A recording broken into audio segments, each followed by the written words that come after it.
Welcome to Name 3 Songs. I'm Sarah Fagan. I'm Jenna Millian, and this is a podcast where we challenge sexism in the music industry and empower fangirls. Because let's be honest, fangirls knew about that band way before you did. And if you stick around long enough, we'll also let you in on some new music the girls are already crazy about. Hey, a little reminder, if you want to get more content from us and come hang out on our Discord, we have all of those things available over at patreon.com/name3songs. Or if you just want to give us a tip because you appreciated the episode, you can do this at paypal.me/name3songs. So Sarah, what are we talking about today? I think you guys are really gonna like today's episode because we have on TikTok and in conversation with some of y'all, we've danced around this topic a bit, but we're going to have the discussion about how musicians have used gender fluidity, mainly focusing on like the way that they dress throughout history, and how there's been different reasons of using this, from actual gender expression to doing something to just make the public uncomfortable. And so we're going to like have the discussion about when androgyny sort of got more mainstream, why it was used during the periods it was used, and how people in the current times are using it, number one, for self-expression, but also how sometimes people just use it as like a statement, or because like the youth of the world has become more comfortable with the fact that gender is a construct and not a real thing. It's become, quote unquote, a pop culture moment, so to speak, to lean into androgyny for some people. And how is that being utilized, and who's utilizing it, and the public reaction to that utilization? As we all know, rock stars throughout the ages have liked to play with gender norms and what that means. And nowadays, when people are genuinely outspoken about their feelings about their gender and not conforming with a gender identity, like, what does that mean for the way that rock has used androgyny throughout history? Even just thinking broadly about people who have pushed the boundaries on what gender is throughout history have made a really big impact. You can just think of like Bowie, Prince, Lady Gaga. I mean, there's lots of names that come to mind, and so we're going to be getting kind of like some of the specifics of these. We did a bit of research into sort of the history of non-binary genders and how this all came to be, and just to really like educate ourselves, because both of us identify as cisgendered women, so this isn't our wheelhouse, so to speak. So we wanted to just educate ourselves on more information about what's going on here so that we can speak from a place of knowledge. And so basically, I found this article from this site called The Tempest, written by Meg Leach in 2020, and it's called The History of Non-Binary Genders is Longer Than You Know. And what Meg wrote in this article is that gender has been used as an oppressive instrument for centuries. It's been used to highlight the difference between people rather than highlight the inherent strength in us all. Strength of character is not something that is defined by maleness or femaleness. Strength is an attribute of the human condition to thrive when tested and fight for what we believe in. And that really resonated with me, and I feel like it really suits this conversation today. What you said a minute ago, I feel like this conversation around gender fluidity has really come to the forefront in the past 1 to 2 years, even like very, very recently. And like you said, with Gen Z being a lot more comfortable expressing themselves and exploring their gender identity, I think that's helped a lot with even the millennials and people in their older generations as well, because let's be honest, people have had like gender dysphoria and people have explored their gender expression for decades. Like, this isn't a new thing. It's just that it was a taboo thing, and it wasn't always publicly accepted, and it wasn't always not just normal, but sometimes it was, also looked down upon. And so I think this quote is really interesting because it's pointing out the fact that like we're now in a place where it's more acceptable to understand and believe that gender is just part of an expression of yourself, and it doesn't have to be so black and white in these binaries. But I mean, even if you go back to the history of the world, I mean, if you look at Egyptian art and stuff, like if there was any powerful women, like it would have like a woman's face on like a male's body, or those sorts of things, where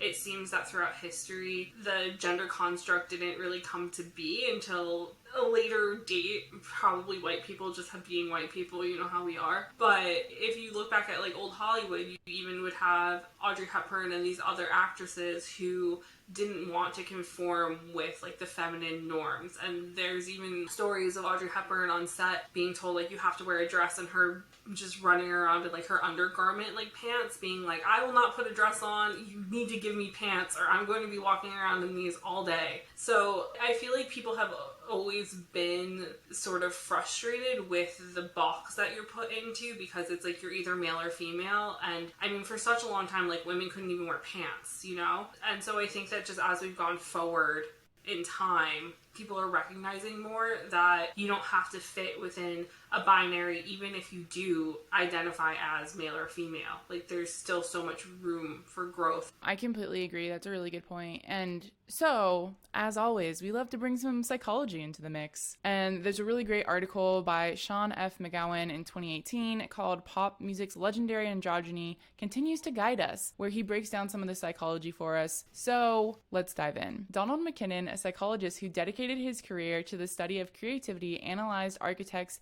and mathematicians to determine traits that were predictive of creativity. His findings, published in 1963, found that the most striking aspect of all our male creative groups is an extremely high peak on the femininity scale. And that same year, the renowned Ellis Paul Torrance, another researcher, published findings that showed that creative boys possess more feminine characteristics than their peers, and creative girls are perceived as more masculine than other girls. All of these psychologists hypothesized why this existed, and in 1980, researchers Jody B. Weinstein and Philip Bobko summarized it well in the relationship between creativity and androgyny. They said, quote, "In being androgynous, especially in sex stereotype society, a person would need to be open to experience, flexible, accepting of all apparent opposites, unconcerned about social norms, and self-reliant, exactly those traits identified with creative persons." Which, okay, first of all, I think it's really interesting that they're saying that creativity and gender fluidity and expression and androgyny go hand in hand, which is really interesting and kind of makes sense with what we've seen in history in like music, but also is very, I guess, like reassuring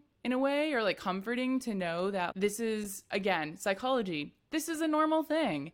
And it's totally okay to explore self-expression and who you really are, other than just what society tells you to be, because society's really oppressive. And I think also it's interesting how men who are creative are viewed as more feminine and women who are creative are viewed as more masculine. I think everything just comes back to like the world, especially like America is like a patriarchal society. And so because of that, anything that is good or that people like is always, I feel like, wanting to tie back to like maleness to some degree, because I mean, for so long, men in art school and stuff are always viewed as sort of weaker and like less masculine. But I personally, going to art school, nobody's ever been like, oh, that's like a man thing to do, you know? And so it's just interesting, because I think if you go to an art school, everybody who's there, people are going to be like, oh, look at them, like they're all super feminine and creative or whatever. But then when you go into the real world and you go into like a creative job, then all of a sudden it's viewed as a more masculine thing. Because I mean, until I started doing photography professionally, every single class I took was like 90% female. Every single person I met was a woman. And so it's these things where it's like once it becomes a profession, all of a sudden there's men there. And so even though these men are viewed to like have more feminine ways of being, then women in that field are viewed, at least from my perspective, it's like are viewed like more masculine, because it's like, oh, well, men do that. Like men are photographers, men are artists, men are musicians. And it's like, okay, but that man is dressed like me. I'm not dressed like him. And so I think it's just interesting of like that viewpoint, you know? Yeah. And also what we're kind of going to be focusing on is how men have used femininity in their clothing and in their music rather than the other way around, just because at this point it's normal for women to wear pants. Like, that's not revolutionary. But for some reason, it's still revolutionary to this day. When a guy wears a dress, it like sparks controversy. So we're kind of going to be focusing more on like how men have challenged masculine stereotypes throughout history. And I mean, I think this is a good point to go ahead and kick it off with the Beatles, because as always, music history started when the Beatles came to America. There was no music before the Beatles, Yeah. and according to some men, there has not been music after, apparently. So basically, like, for a lot of the research for this, we read this book called Glitter Up the Dark that's written by Sasha Geffen, and they talk about some very interesting topics, and also a lot of people that I never would have correlated with defying gender norms to any degree, including the Beatles. And I think that we've mentioned this in past sort of episodes about the way that throughout history it seems like the way British men are more open to defying the norms, just based off of like our research and personal experience. I really wonder if we can find something more about what there is to that, because it feels like what we've read has been from American authors, so they're relating it back to the American perspective, but I don't think we've come across anything that's really explaining what's actually going on in England. I mean, that's what's so interesting about it, though, is it's like, is this just Americans doing what Americans do and, like, acting like England is this holy land of, like, more impressive people who are more thought out in what they're doing and all those things, or is this an actual thing that was going on? Because, as Jenna said, most of the things that we've read have been written by Americans writing about British people. They haven't really gone that much into it. I mean, Sasha, they kind of did in this book a bit, talking about how their manager was gay, and so he was sort of presenting them from like the gay male gaze rather than the straight male gaze, which is interesting. But the other thing that I just found interesting was that I never thought of the Beatles as being revolutionary or doing anything like that exciting with their image. Like, their music definitely was like changing things, but basically I don't think that like the way that they presented themselves, with the fact that they had the bowl cut hairdo or whatever we want to call it, and the way that they dressed or anything, was why women were drawn to them specifically. I think that there was a lot more to it than just that. And so I never, as somebody who isn't a super big Beatles fan or anything, I never would have correlated their dress sense with a reason why female fans like found them more approachable or likable. But Sasha does sort of bring this point about how even though the Beatles didn't look like women, they looked as though they lacked the discipline to look like men, which landed them in like this uncharted territory between established gender forms, which I think is an interesting point, and I'm not sure, was that on purpose? I don't know what your thoughts are on that. Well, I mean, Sasha also points out that at the time, the norm was the working class, like leather and denim, short haircuts. And so it kind of was revolutionary for them to grow their hair out so long. And so it was like clearly at the time, because now it's like that wouldn't be a big deal. But at the time, things were so black and white. This is how women wear their hair. This is how men wear their hair. That by them just doing this like simple thing, it was like, whoa. But as far as whether or not that appealed to female fans more, I think it did, in the sense that it was something different. And it clearly was, as Sasha says, it othered them from like the typical masculine category. And so I think in a sense they either felt more approachable, or it was different enough that it was intriguing and people were just interested and wanted to find out more. Yeah, no, that makes sense. And I feel like when it comes to the Beatles, they weren't do anything other than just be themselves. And sort of, I think that at the time, it's like rebelling against social norms was what you do when you're in rock music. And I don't think that they were doing anything like aggressively stepping over the line.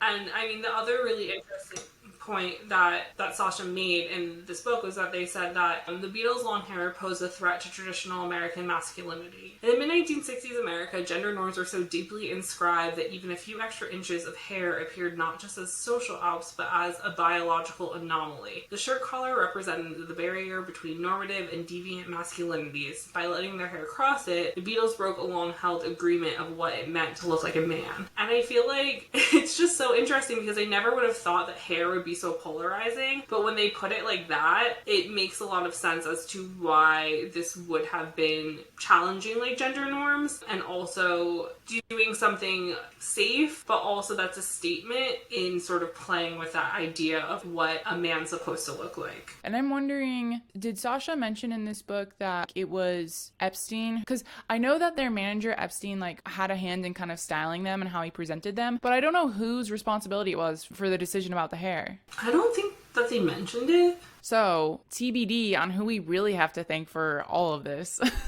But we have the Beatles, and then we have, on the other hand, the Rolling Stones. So, in our misogyny in songwriting episode, we talked about this book called Under My Thumb, and there was a really interesting essay in that book that was called Betwixt and Between the Travesties of Mick Jagger, and it was written by Manon Steiner. And they were basically talking about how the Rolling Stones' music was laced in misogyny, like so much misogyny, while also being very flamboyant. And on top of that, like Mick Jagger and the whole rest of the band were very just like flamboyant in the way that they were acting, in the way that they presented, and they would play with the way that they dressed, and they would do these things where they would wear dresses, like they did music videos in dresses, they perform in dresses, they perform in like very feminine, sexualized clothing. And it was like this weird era as well, because it's like right after World War II, and so women for a while had to step into male dominated roles. They very much were doing everything, and then the men come back and it's like, oh look, the world's changing, and they, especially men in rock at this time, they lean into femininity, and in doing so it's like the men come back and the women have to go back to doing quote unquote woman jobs. So they're back to just being housewives and nurses or whatever. And the men go back to being men, but then the men in rock are like, oh, but we're feminine now, because like the women got to like play with that for a little while. So now this is our thing. And it was just supposed to be okay. And I feel like it wasn't that great. And I mean, in this essay also, she quotes Marianne Faithfull, who had been with Mick Jagger for quite some time. And she said of Mick Jagger how blurring the lines was part of the creative mix of the era, but it also had its dark side. The homoerotic subculture had a virulent strain of misogyny to it as a nasty byproduct.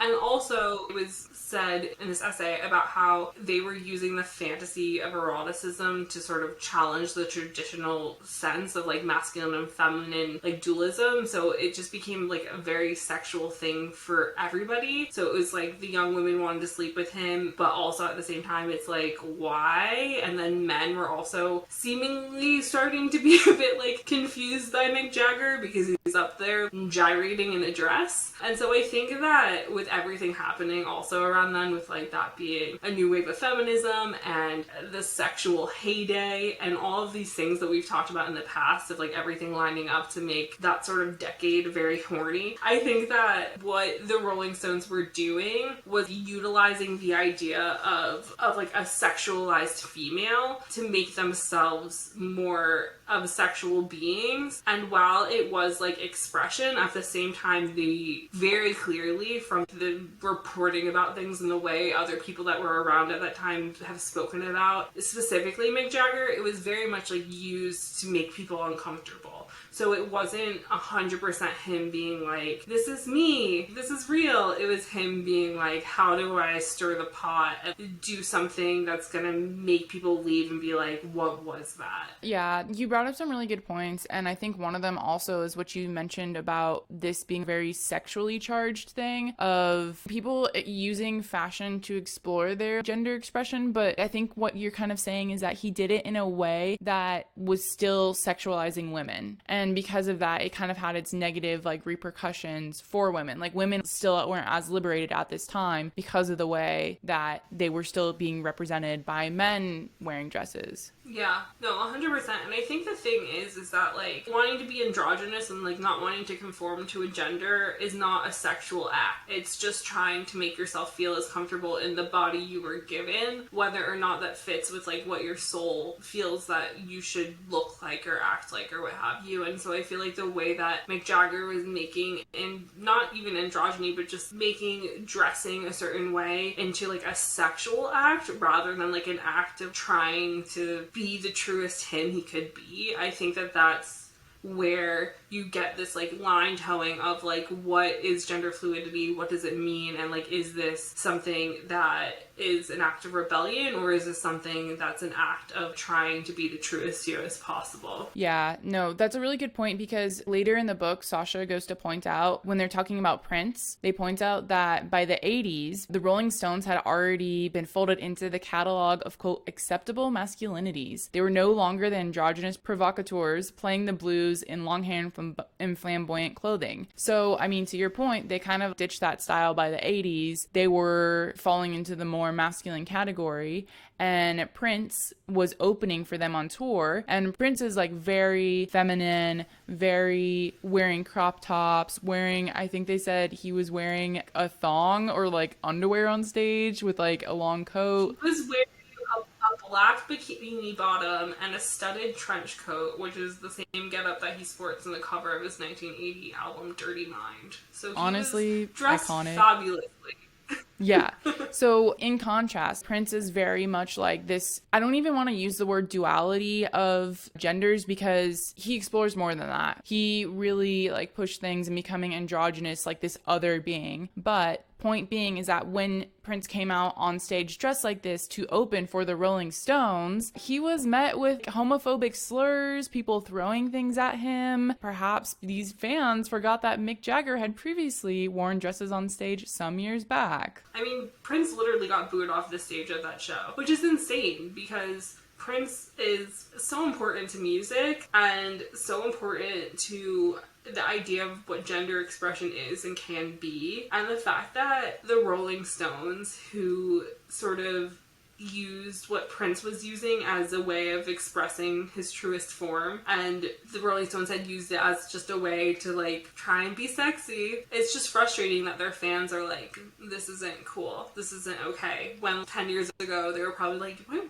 I want to fuck Mick Jagger? Because Mick Jagger, while he was doing something for a wow factor and to make people uncomfortable, make people question things, there still is that thought process of what can I make people realize by doing this? What can I make myself realize by doing this? But I might be giving him too much credit.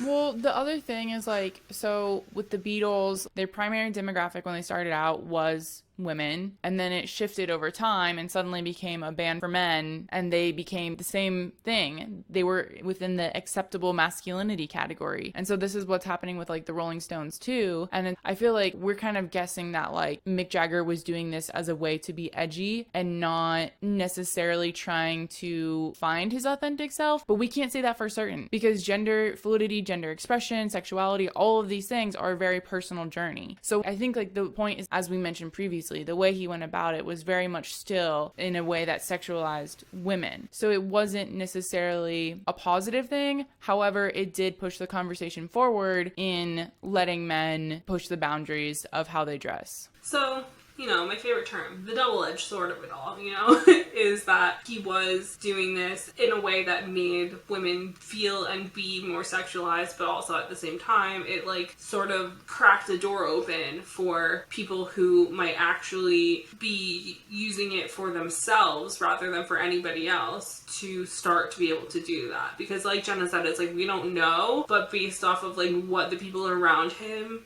and like what people around the band have said, like it feels very much like they were utilizing dressing more feminine just as a wow factor rather than for anything else.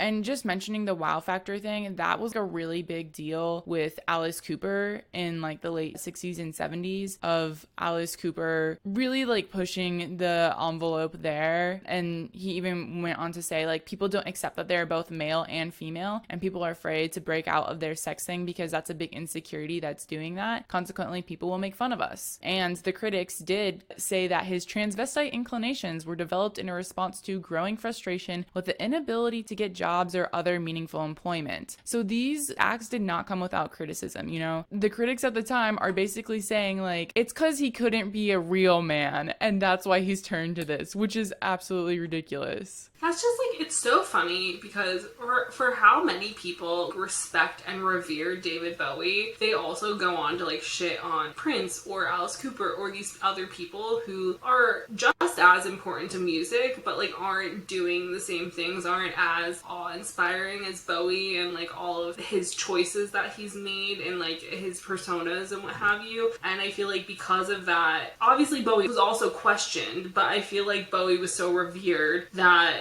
most of history and most of the way people talk about him is more like celebrated for what he did and like how he was this artistic genius, whereas like others in the same boat aren't celebrated in the same way. And so I think the interesting thing with Bowie, going off of that, is Bowie took a lot of influence from Andy Warhol's New York scene community of like gay men, drag queens, and trans women. And that's where he got a lot of his styling, fashion-wise, and inspiration for the character Ziggy Stardust, all of that. And so I think the really interesting point here is that because Bowie was very open about kind of like his sexuality, but I feel like he was able to project a lot of his gender fluid feelings onto this character of Ziggy Stardust. And on stage, he became this other character, essentially, right? And like Sasha points out that like this was honestly like quite a special thing because Ziggy Stardust was a bisexual, polyamorous alien rock star from another planet. And so in that way, it was kind of inspiring for like the queer generation of people to look up to that and being like, we're more special than what is happening right now on Earth. And we can't be confined by society in that way. So I think it's really special that Bowie did that. But at the same time, I think because there was this other character where he was able to enact all these other forms of expression, that Bowie himself kind of fell into like the acceptable masculine category. And I think that's why there's this differentiation, and that's probably why people were okay with him being that way. Yeah.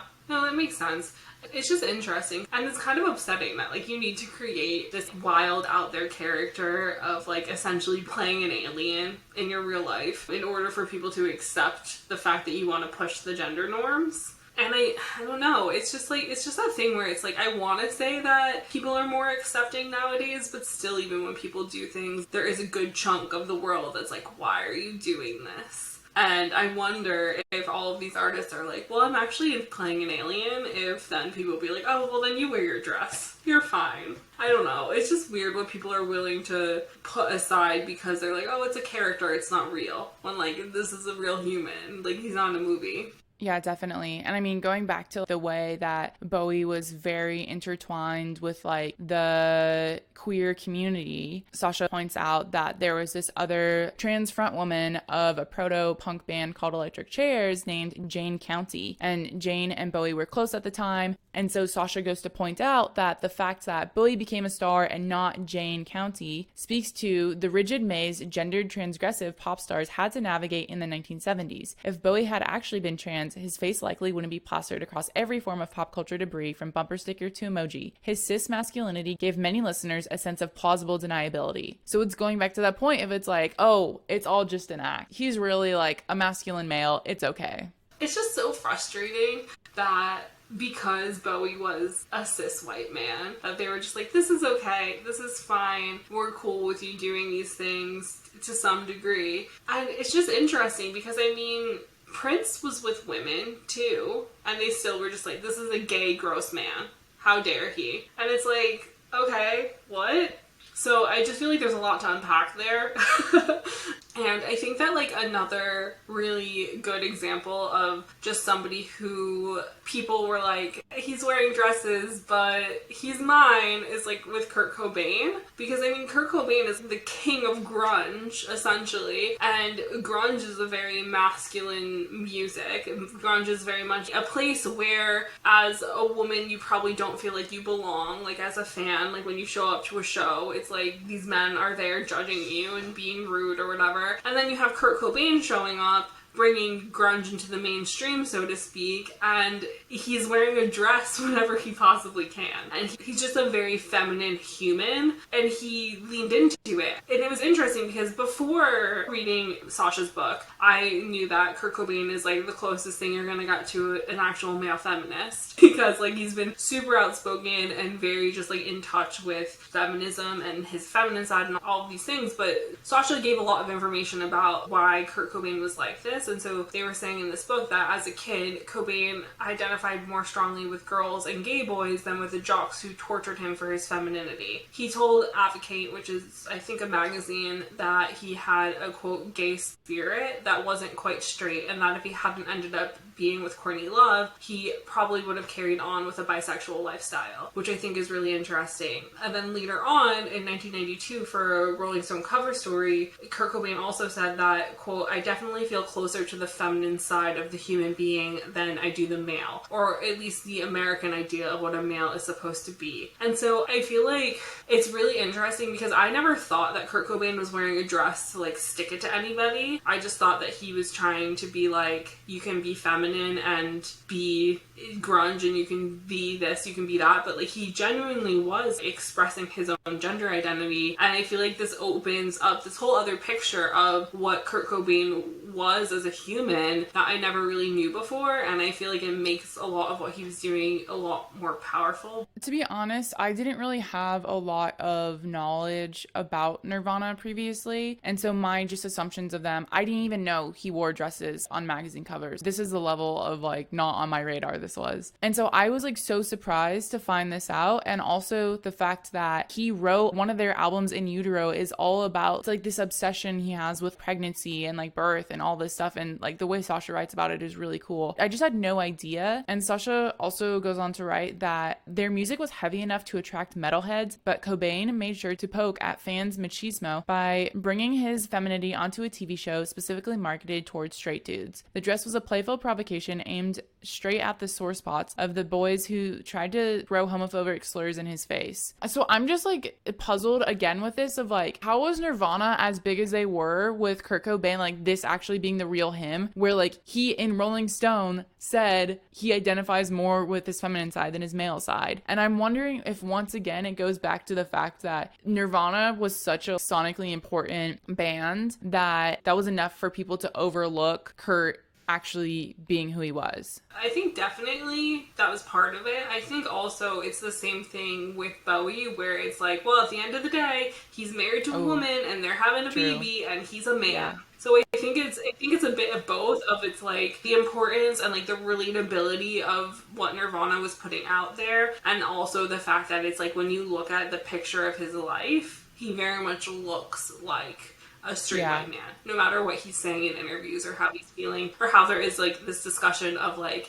even if Courtney Love was a talking horse, he would have married her because it's her soul that matters, like not anything else. She was a man, like he still would have been drawn to her soul, is what he's said a lot, and about how she also had like a more masculine energy, and they sort of balanced each other out. Whatever one was missing, the other had. And so I just think that there was a lot going on that people were just willing to ignore because of the picture idea that they have of like who Kurt Cobain was. Yeah, I don't know. It is quite interesting because it's like, but Prince, I don't know. Like, why was Prince not treated the same way? Well, I think Prince also was just like a small man. He was like 5'3". He sang in like high-pitched voice, had that very like sassy attitude. But I mean, also, we're ignoring the elephant in the room of that Prince was a black man. So, of course, people are going to be more judgmental of that because at that time, it's still very much like the world was like barely desegregated at that point. Yeah, exactly. So what do you expect from white people? Like, how do you expect them in the 1980s, like maybe like 15 years into like schools being desegregated, of like them being accepting of like not only a black man, but like a black man who's playing with his gender identity and what it means to be masculine? Like, I feel like it all sort of makes a lot of sense if you think about it in those regards. I think that's important to point out because I think especially at this time, the idea of black masculinity is very like tough and rough and not at all like how Prince was. So I think that's really important to point out. And I think, you know, this is a good segue to talk about some more recent artists today. And Sarah, you found a really good article that was talking about how hip hop artists specifically have been playing with their gender expression for a while. Yeah, I mean, I think that that's also why I thought it was important to bring up the fact that Prince was a black man and how that could have played into people's not trusting of his gender identity. But I found this article on Vogue because basically in going into this episode, I just kept being like, well, in recent history of people just being like, yeah, this is what I wear, this is what I do, all I kept thinking about was like Jaden Smith in like 2016 wearing a skirt and how it was just like normal for him. Like, it wasn't him putting on a show, it wasn't him trying to make a statement, he just was wearing skirts around, and there was just like a big like hubbub about it, you know? And so then on top of that, I was like, oh well, like Lil Nas X is also playing with gender and the colors that he wears and the outfits that he wears. And even before he was publicly out as a gay man, he was already sort of playing with the idea of like what he was wearing and all that sort of stuff, not sticking to quote unquote traditional masculine dress, what have you. But there was this article written by Kioma Nadi study for Vogue in 2019 called "This Was the Decade That Hip Hop Style Got Femme." And basically in this article, Hyoma is acknowledging how basically for the past 10 years, so like since around 2009, black men in hip hop have been stepping outside of like what is quote unquote normal for masculine men to wear, and that it wasn't necessarily that they were wearing super feminine clothes, but it's like they were wearing bright colors or all these things. And like you had Kanye West and his friends showing up to Fashion Week in like neon colored polo shirts and all these things, and how they were leaning towards more androgynous and less masculine fashion choices, especially over the past 10 years. And it was never to make people uncomfortable, it was just to sort of be outspoken in the way that they were dressed. Like it was never anything more than just, this makes me feel good, you know? And so they were talking about how you had everything from like Kanye wearing bright colors and wearing flowy feminine type blouses to Kid Cudi rocking crop tops. You have Tyler the Creator wearing like bright colors, and even I think that there was one festival that Tyler the Creator was at where he wore like a neon yellow women's power suit. At least that's what it looked like to me. So I mean, you have these artists who are very much wearing like statement pieces that lean more towards like the feminine ideals of what fashion is, and they're not making a fuss about it. They're just putting their clothes on their back and they're like owning it. And I just feel like it's so often black creatives in general, like they're not given the credit for the moves that they're making and making things more acceptable for everyone, and they're usually at the forefront of these cases. And case in point, like the first person I thought of wearing a skirt was Jaden Smith. And so the fact that there was just this article acknowledging that there are just these men in hip-hop going out about their days wearing more feminine leaning outfits for no reason other than they think it looks good, I feel like that's really powerful and really incredible in a lot of ways, because it just goes to show how gender in clothes is ridiculous, and if you want to just put it on and not make a fuss about it, you don't have to. Yeah, I think it's really interesting because so many of these people that we were even just brainstorming are black men. And so it's really cool that somebody actually dedicated an article to like talking about the trends that they've seen. And I think, as you mentioned, Jaden Smith in 2016 was wearing dresses, wearing skirts, and actually talked about this in his cover story with Nylon. And he said, "The world is going to keep bashing me for whatever I do, and I'm going to keep not caring. I'm going to keep doing the same things. I'm going to keep doing more things. I'm going to take most of the blows for my fellow misfits. So, you know, in 5 years, when a kid goes to school wearing a skirt, he won't get beat up and kids won't get mad at him. It just doesn't matter. I'm taking all the brunt of it, so later on, my kids and the next generation of kids will all think that certain things are normal that weren't expected before my time." So, I mean, Jaden is very much doing this as like not like a, hey, look at me, I'm being cool and wearing a skirt. He's very much doing this as of like, he recognizes that he's in a position of privilege with his fame, and he's using that to express his gender identity so that others who come after him can feel more comfortable doing that. I just feel like what he said, and he was really young at this time. He was like 18-ish when he said this, and I think for him to like recognize that he has this platform with his fame and be able to use it for something like this, and not doing so in a way that's like, look at me being so cool, challenging things, is really great. On top of that, I mean, Jaden Smith has been doing this for years, and the reason why he was talking about this in 2016 was like because he had been. And I mean, in 2013, Hyoma in this Vogue article mentions how Jaden Smith was actually asked to star in a Louis Vuitton women's campaign wearing a skirt. So that's 3 years prior. So he's like 15 years old and already making a statement with his fashion choices and just doing something because like that's what he wants to do. Like he feels comfortable in a skirt. I mean, why wouldn't you? But I mean, on top of that, like Jaden Smith definitely is one of the men at the forefront of just doing something because they feel most comfortable in it. And in doing research for this, I actually learned about a whole new person that I'd never heard of, who is the rapper Young Thug, who I was unaware of him, which is honestly shocking for how in the know I usually am with pop culture stuff. But basically, lots of these articles mentioned Young Thug and how his wardrobe is very much, it's just mostly women's clothes. Like that's what he feels most comfortable in. And there was just a lot of hubbub because in 2016, he released a mixtape called Jeffrey, which sees him wearing this like super dramatic, like periwinkle ruffled gown. And the internet was like, what's going on here? And he was just like, yo, it's me.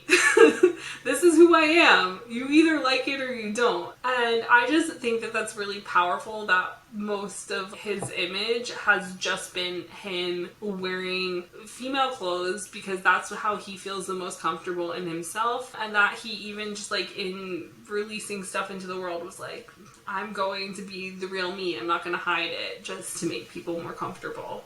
So I think, like, in contrast, what Young Thug did is really cool, also in, like, pushing the boundaries here. But, like, my mind is just going to the other elephant in the room, which is Harry Styles. Because in his 2020 Vogue cover shoot, he was wearing multiple dresses, and the internet went crazy. And fans loving and adoring that, and other conservative people on the internet criticizing him, which, like, at this point, if you're criticizing a man in a dress, you have bigger problems that you need to deal with in your personal life. But point being is, like, why is, like, Harry Styles getting all of this praise from everyone when Harry hasn't actually said much about actually wearing dresses or dressing more feminine in any way? Yeah, well, I think that it's interesting to bring up because, like, as we said, it's like you read that Vogue interview with Harry and it's not even mentioned. Like, you're wearing your signature Gucci, but you're wearing a dress this time. What was that about? Like, there's no acknowledging it. Whereas, like, Young Thug, in basically everything he's doing, like, he literally saying how there's no such thing as gender. And he also went on to say, in my world, you can be a gangster with a dress or you can be a gangster with baggy pants. And so it's like he's making these statements about how being androgynous doesn't mean anything. You're just being who you want to be. And it's not being a fuck you to this like bigger system of things. It's just him being himself and being like, I can be me. Like, I can be a hip hop star no matter what. It doesn't fucking matter what I dress like, what I like to look like how I like to be viewed. And so I think in regards to Harry, it is really interesting. It's like, yes, there was backlash, but it was mostly backlash from like conservatives. But there also was no backlash from people in the queer community being like, why are you commodifying our ideals? But I think also in Harry, there's an interesting thing of that because, and I say this so many times, he is such a closed book. We know so little about him. The world has just accepted and decided that this man is bisexual. They've decided that he's part of the LGBTQ community and therefore there can be no complaints when he does things like this. And it's like, I'm not saying there should be, but it's also like, why is Young Thug not being praised more? Why is Lil Nas X not being celebrated? Why is Jaden Smith not on the cover of Vogue? What makes Harry so special that he gets to be this man wearing a dress on the cover of Vogue when he's not even talking about gender fluidity? He's not talking about his relationship with his gender. He's not talking about these things when like all these other men throughout history, including even like Kurt Cobain and Prince too, and Bowie, they've like spoken about why they dressed the way they did. They've spoken about why they were doing these. They've spoken about who's inspired them, you know? And so it's like, even though there are caveats to a lot of these choices of leaning into the feminine, most of the time there is some sort of discourse around it. I mean, like MGK, even for a nylon cover story, they styled him in a dress and there's no acknowledgement of why he's wearing this dress. And it's like, there doesn't have to be, but also the fact that like Young Thug is expected every single time he's spoken about anything to talk about why he dresses the way he dresses. Like, why are these men not being like, oh yeah, like I wore a dress today? Like, I don't know. I just feel like it's something that has, because gender fluidity has become such a moment right now, people feel like they don't need to talk about it, but I feel like even more so now I would want people to be talking about why they're choosing to do this because it's so much more accepted now. I guess like with Harry and MGK, because like MGK has also been wearing nail polish, he's been wearing pearls, he's been dressing in pink a lot lately and doing those things more so than he's been wearing dresses. But like neither of them have really spoken much about those fashion choices. But again, they don't really have to. This is the thing, is like gender and the clothing is all just like what you choose to do. And I don't think with MGK, like, it does feel a little bit more like MGK is the type of person who's doing things because he wants to push the boundary. But again, like, we don't know, and we really can't judge anyone based on how they dress because we don't know, like, the underlying things in their thoughts and how they are experiencing the world. But I think to your point is that there are men who are talking about these things, which are important conversations to have if they're comfortable talking about it. So why aren't they given a bigger platform to share that message? Yeah, exactly. Like, I'm not trying to be like, Harry Styles needs to tell us if he is gender fluid, ASAP, or else. Like, I'm not saying that, like, I'm owed Harry Styles pronouns or anything along those lines, but I do think that when there are people who are being such good advocates for the idea that, like, the gender binary is bullshit and all that stuff, they should be given a bigger platform. They should be given more access to talk about these things in the well-educated way that they do,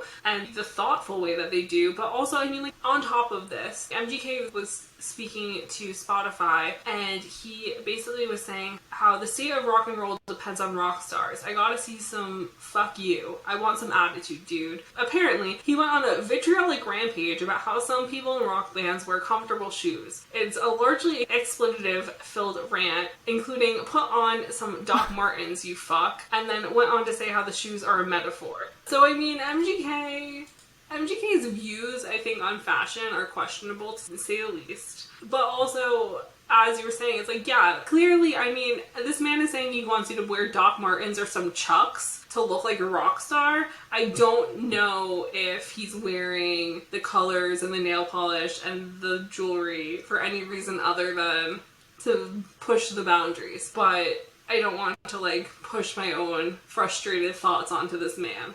But the other thing is, whether or not he's doing it with good intentions or because he wants to be edgy, it doesn't really matter, because at the end of the day, it's still helping to normalize men wearing nail polish or wearing dresses if they want to. Yeah, there's like, I don't know, there's so much discourse. This is the one thing, TikTok is broadening my brain. And there's like all of this discourse online, people with like aggressive internet thoughts, you know, of these things that like, if you're out in the real world, not around people who use TikTok, people are going to be like, you have to calm down. And there's nothing wrong with having like a very bubble idea of like what is and isn't accepted. But there's like lots of statements about when like these men wear nail polish and all these things, it's like, you automatically have an idea of like what they're going to be like, and now it's like men are doing that to like trick people and all of this stuff, but it's like that also feels wrong to even say that. So there's so much, there's almost too much discourse going on about what is and isn't acceptable for people to wear and what it is and isn't acceptable for people to like quote unquote appropriate, because I mean, is wearing feminine clothes appropriating it? Like, would that mean women wearing pants was appropriating male culture? Like, I don't understand in regard to like viewing things in the gender binary how appropriation could even work in that sense. But I guess my point of the matter is it's like, yes, I completely agree with you. I think that making things more acceptable to other people, having it in direct view of so many eyes so much more often, is very good for people who want to go out into the world and dress how they feel safest and feel the most themselves. But I guess my thing is, it's like there are so many people who are open about why they dress this way, why they make these choices. Like, I would understand if like Harry in his own art was wearing a dress and doing things and like creating something in his own choices, like in his music videos or in his album artwork or those sort of things, or if MGK was doing things in like his album artwork or his music videos where they were like towing the line of like what gender can be and like what gender is. But in both of those instances, it's other people making that decision for them. Like, Vogue was like, we're gonna put Harry in a dress, and Nylon was like, we're gonna put Coulson in a dress. And it's not like with Young Thug or with Jaden or with Lil Nas X being like, I'm gonna put myself in like this leather outfit, I'm gonna put myself in this dress, I'm gonna put myself in this skirt, like I'm going to like go about my life and just wear this, or like I'm gonna make my art in some way that's like showing my gender expression, you know? So I feel like it's different in that regard of like, these men are trying to have gender expression through stuff that they're creating fully on their own, whereas these other men are like having gender expression that a team of people for another creative outlet are like, this works for you. That completely makes sense. Thanks. And I think also like a middle ground situation here is also like Youngblood. Like, Youngblood wears dresses, wears skirts, dresses very feminine, sometimes with makeup, like it does all these things to play with his gender identity, like figuring out who he is. He does it in his own art, he does it in other things, but he doesn't really talk about it that much. I was doing some research to try and find something about him speaking about this, and he did an interview with Paper Magazine with this guy called Brendan Wetmore in 2019, and basically they asked, do you remember the first time you wore a dress and like how that made you feel? And so Youngblood goes, I was at my next door neighbor's house, her name is Annabelle. I was about 11 and she put it on me as a joke. As soon as she put it on me, I kind of unlocked a new avenue within myself. The way it felt on me, I love the silk on my body. It kind of gave me this confidence, which started out as something humorous. And so he has like this really lovely sort of origin story of how he came to the realization that he felt more confident in himself wearing more feminine clothing. And he went on to say that like as he got older, like, when he would like be buying clothes for himself, he would always buy himself short black skirts and all these things because that's how he felt most confident. And so I think that even just like a tiny remark like that in like one interview, you know, of like, oh, when did you realize that this was something that made you feel good or like made something that you wanted to be part of you, I think is really powerful, especially for fans, you know, because it's like you don't have to have that thing where you have to create the narrative for yourself. With him, he did it for you. He told you why this is a thing that's part of his life, and I feel like that's just kind of a nice little special moment,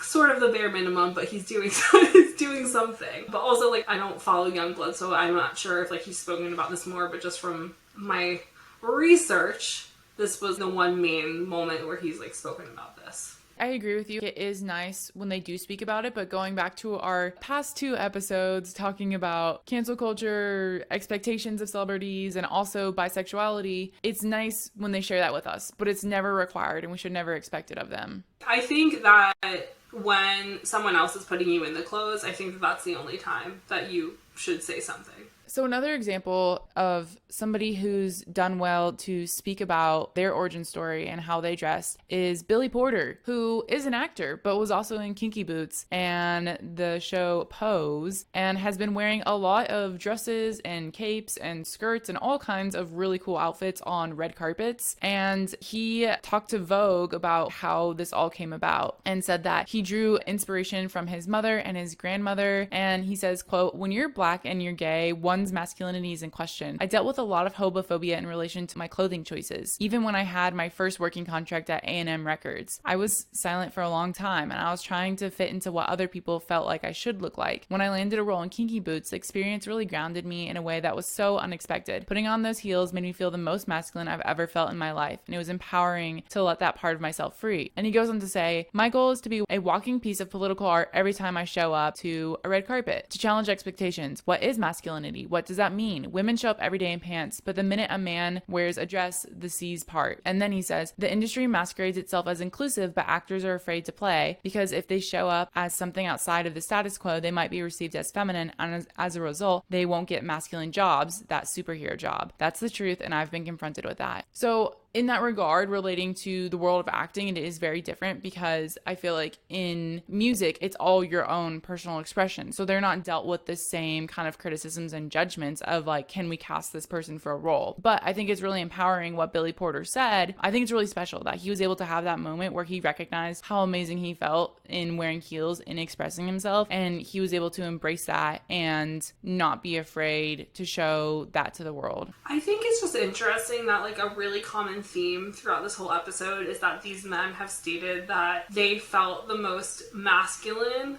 in their souls and like in their bodies by wearing more feminine clothing. And I think it sort of goes back to like that idea of like creative men being perceived as more feminine. I feel like in some way that like solidifies their masculinity to some degree, which is interesting. And I think that just goes to show how gender is a construct and it's pretty bullshit in like the grand scheme of things, because a lot of these men feel the most in their power in very feminine clothes. And I know like a lot of women, especially feminine presenting women, especially like plus size women, when you can wear something that's like very feminine that you usually see on like a smaller body, and you can look at yourself and be like, this is me. Like it's a very confident feeling. So I feel like it's just interesting like having that same emotion with like these men who put on like heels or a dress or something thing, and like that I can relate to that, even though it would never be something that I would think that I could.